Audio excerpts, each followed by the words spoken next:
Video की शुरुआत करने से पहले मेरी आपसे विनती है, प्लीज़ अगर आपको मेरी यह वीडियो पसंद आए तो प्लीज़ उसे लाइक, मेरे चैनल को सब्सक्राइब और इस वीडियो को शेयर ज़रूर कर दें।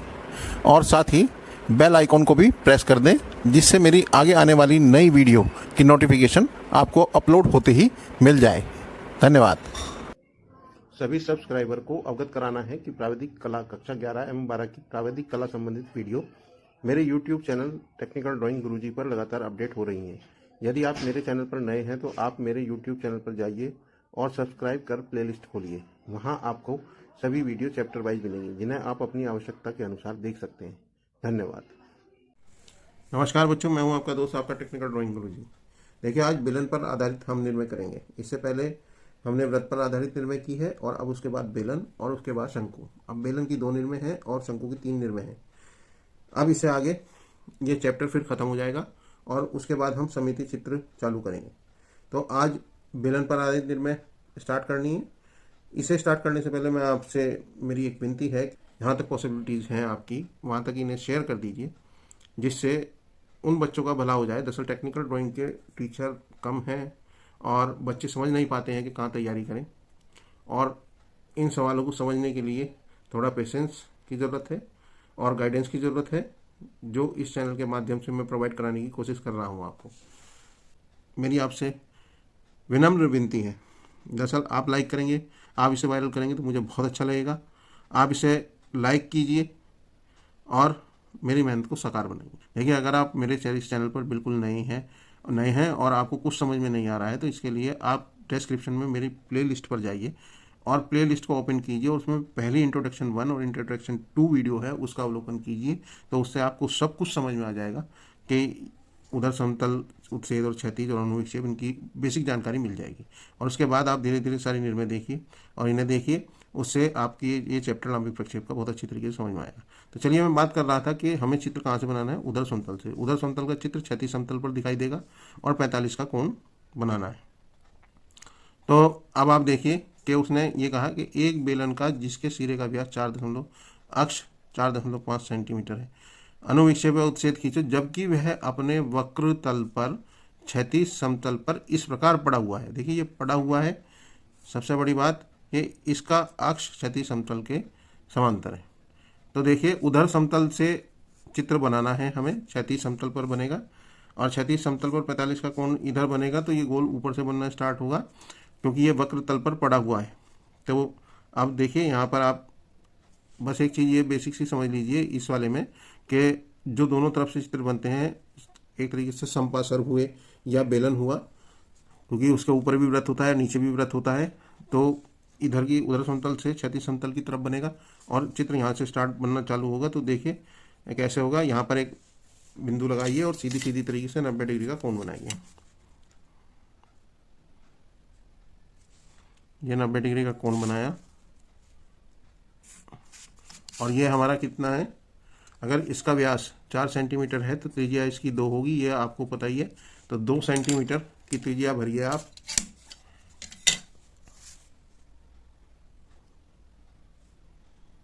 ये 2 सेंटीमीटर की त्रिज्या भरिए और इसे जो है यहाँ पर लगा लीजिए और इस पर रखकर एक वृत्त का निर्माण आप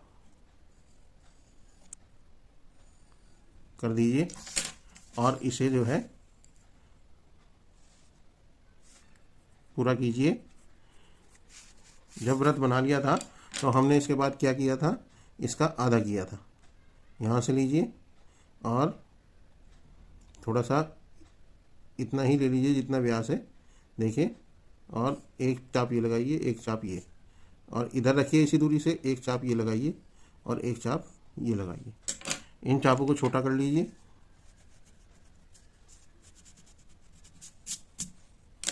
और एक रेखा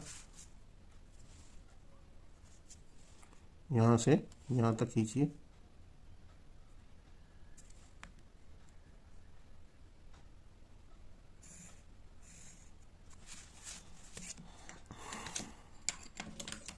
वही 45 डिग्री के कोण आपको बनाने होंगे।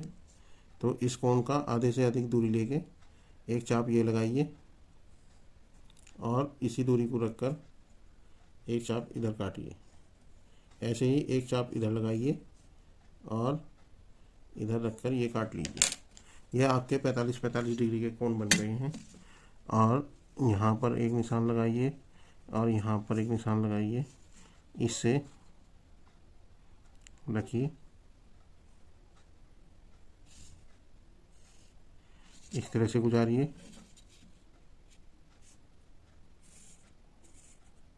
और इस तरीके से गुजारिए। फिर आपको क्या करना है, इसके समांतर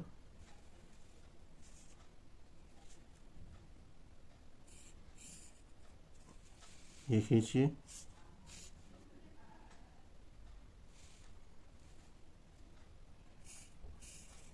ये खींचिए, इस वाली लाइन को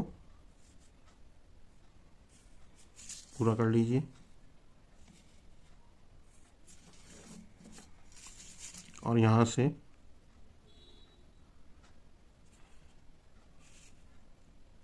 इसे ले जाइए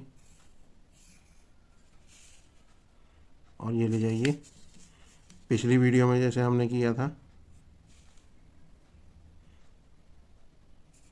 जो कटान बिंदु है इससे रेखा खींचिए और यहाँ से रखिए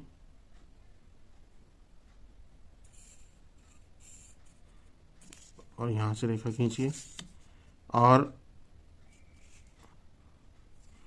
यहाँ से रेखा खींचिए और इस कटान बिंदु से यहाँ से रेखा खींचिए। देखिए 1 2 3 4 ये बिंदु प्राप्त हो गए हैं और ये कटान वाले बिंदु प्राप्त हो गए हैं। इन्हीं से होकर वृत्त का निर्माण होगा जब हम बनाएंगे यहाँ पर। अब ये हमने बना दिया है, अब इसका बेलन जो है बनाएंगे। देखिए किस तरीके से बनाएंगे। ये 4 सेंटीमीटर व्यास का हमने क्या कर लिया है, वृत्त बना लिया है। अब ऊपर की तरफ करिए,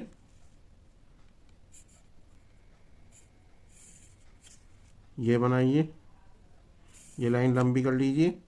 अक्ष कितना है इसका, उसी अनुसार देखिए ये सारे सारे निशान लग गए हैं आपके।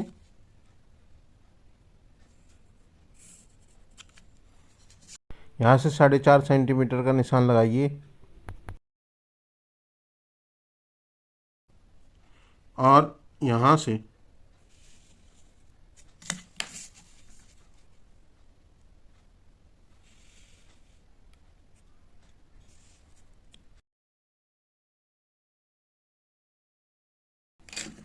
फालतू लाइनों को आप डिलीट कर दीजिए। ये ए है तो ये ए डैश है, ये बी है तो ये बी डैश है, ये सी है तो ये सी डैश है, ये डी है तो ये डी डैश है और ये ई है तो ये ई डैश है। आपका क्लियर बात समझ में आ गई है। तो अब आपको क्या करेगा, इस वाली पोजीशन को, ये बेलन की जो है पोजीशन है, इसको हम कितना डिग्री घुमाएंगे, 45 डिग्री। तो यहाँ पर आप अपनी जो है आप निशान लगाइए यहाँ पर, क्योंकि उधर समतल से कोण बनाना है। तो एक तो जो है आपको 45 डिग्री पे निशान ये लगा लिया।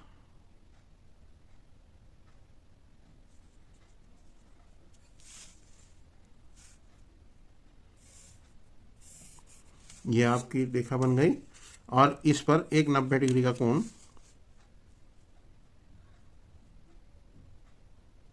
आप बनाइए। ये रखिए और ये बराबर में ये रखिए और ये 90 डिग्री का कोण तैयार कीजिए।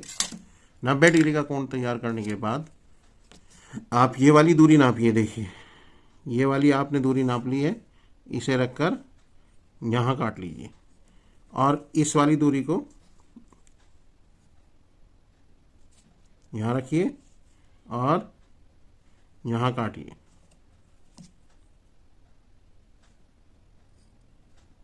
ये वाली दूरी आपने यहाँ रखकर यहाँ काट ली।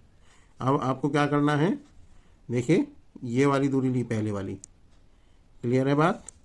यहाँ रखिए और इसे रखिए, इसे काट लीजिए और जू का तू इधर रखिए और इधर काट लीजिए। इसके बाद सी सेंटर वाली जो रेखा है यहाँ से ये सेंटर वाली लीजिए और यहाँ रखिए और ये सेंटर वाली रेखा खींच लीजिए। बस सिंपल। ये आपका ए हो जाएगा, ये बी हो जाएगा, ये सी हो जाएगा, ये डी हो जाएगा, ये ई हो जाएगा। अब आपको समांतर लाइनें खींच कर देखिए, समांतर लाइनें में थोड़ा सा खींचता हूँ।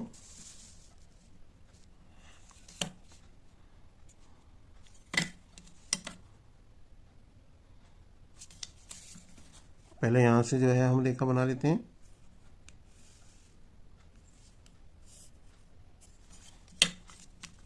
और फिर इधर से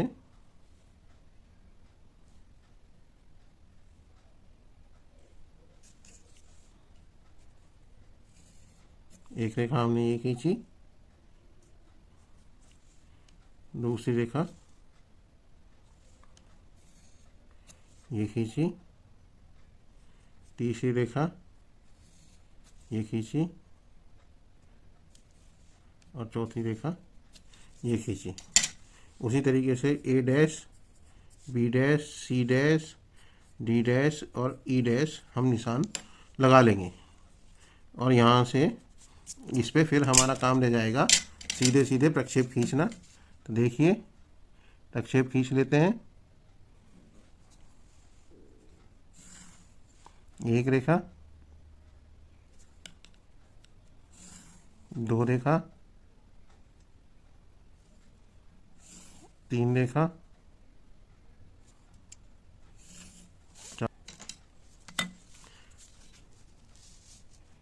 ये प्रक्षेप हमने खींचने के बाद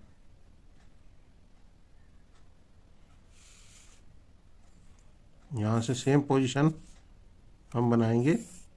जू के थ्रू सारी रेखाएं ऊपर खींचेंगे।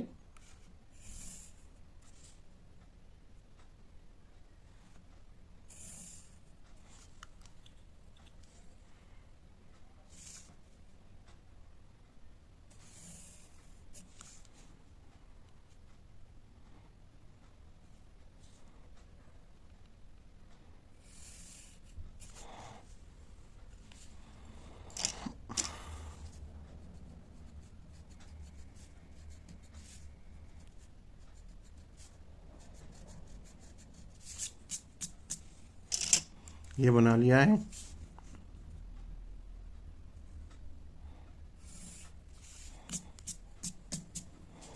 और वही यहाँ से इस पर निशान लगाइए और इस पर निशान लगाइए। दोनों का आधा आधा कीजिए। देखिए, पहले इसका करते हैं आधा,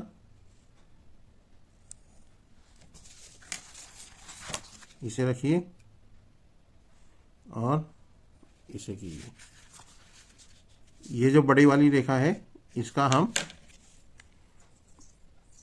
अर्धा करने के बाद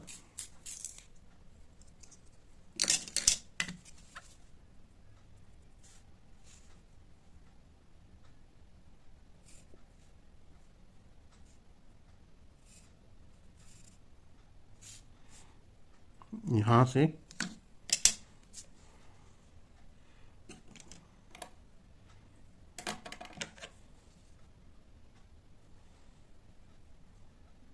यहाँ तक की दूरी लेके और यहाँ पर निशान लगाइए और यहाँ से दूरी लेके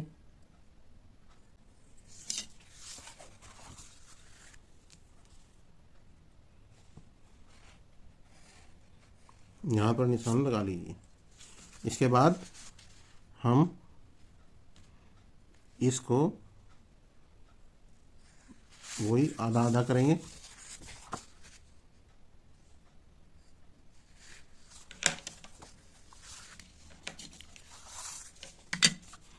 और इससे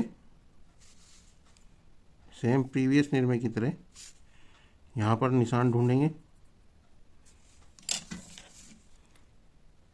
और यहाँ से ये दूरी नापकर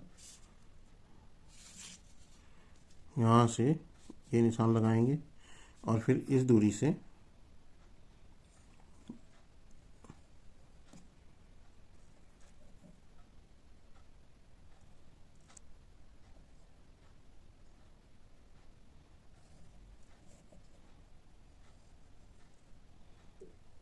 ये इससे बनाया,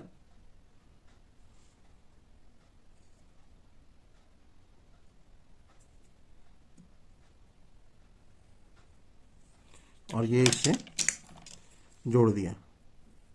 कुल मिला के इन कटान बिंदुओं से होकर वृत्त जाता है।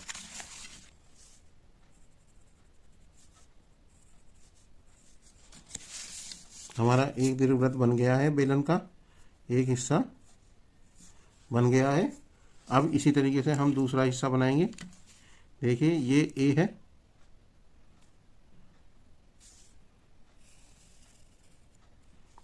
इसके बाद बी है, इसके बाद सी है, इसके बाद डी है, इसके बाद ई है।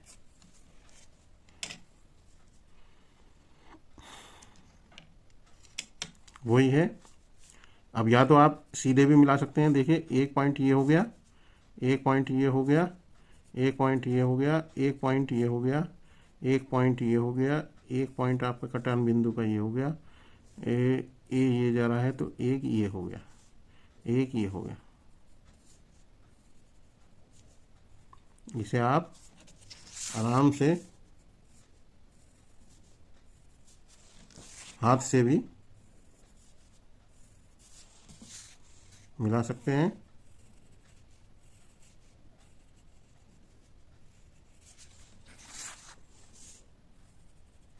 इस तरह से घुमा घुमा कर आप इसे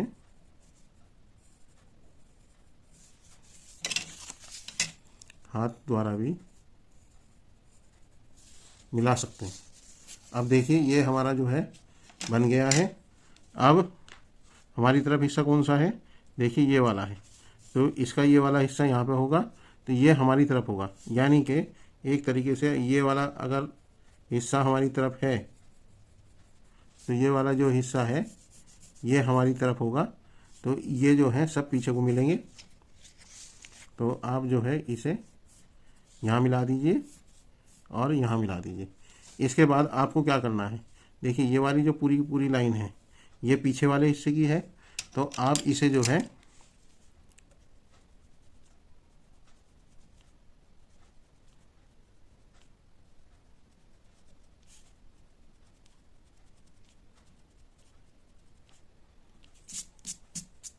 डॉटेड कर दीजिए, और ये आपका बेलन जो है वो बनकर तैयार हो गया है।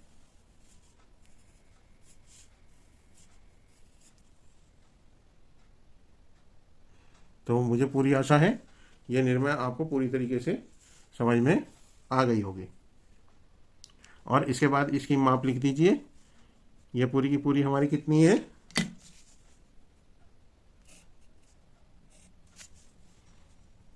कितना व्यास है इसका? 4 सेंटीमीटर। क्लियर है ना? और ये हमारा क्या है, इसका यहाँ तक अक्ष है, ये भी कितना है, ये 4.5 सेंटीमीटर है। ठीक है, तो इस तरीके से आप इसकी माप जो है लिखकर इस सवाल को पूरा कर दीजिए। तो मुझे आशा है पूरी तरह से आपको ये सवाल समझ में आ गया। देखिए ये तो मैंने गोल करके वैसे बताया था। अगर आपको इस तरह से करने में कोई परेशानी आती है तो आप इसे हाथ द्वारा भी इसी तरीके से मिला सकते हैं जैसे मैंने इसे मिलाया है। इससे आपका थोड़ा सा काम फास्ट हो जाएगा, इसमें ज़्यादा टाइम नहीं लगेगा। तो आज के लिए बस इतना ही। धन्यवाद।